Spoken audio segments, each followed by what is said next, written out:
El día de hoy vamos a realizar un video haciendo la explicación sobre el kit básico para realizar un laminado de cejas.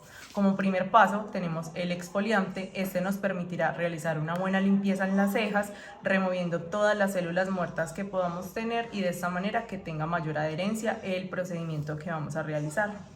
Luego, con ayuda de un lápiz blanco, paquímetro e hilo, vamos a proceder a hacer nuestro diseño avanzado en las cejas para poder darle la forma que deseamos. Con ayuda de una tijera y un depilador vamos a terminar la depilación. Después de esto vamos a pasar como tal a hacer la aplicación de nuestro laminado. Tenemos nuestro paso 1 que es el reestructurante, el paso 2 que es el planchador y el paso 3 que es el fijador.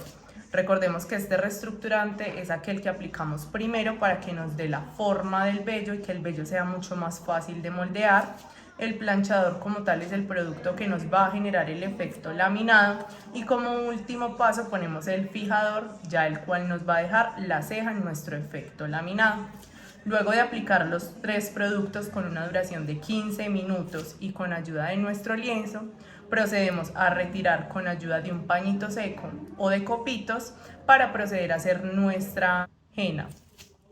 Debemos tener la henna, una copita para prepararla, lo activamos con agua de rosas o con un activador si la henna lo necesita, y con ayuda de una brochita plana lo que vamos a hacer es aplicarlo en toda la ceja. Recordamos que la duración de la henna dependerá de lo que quiera ver la cliente. Y por último, aplicamos nuestro iluminador para dar mayor definición al resultado final.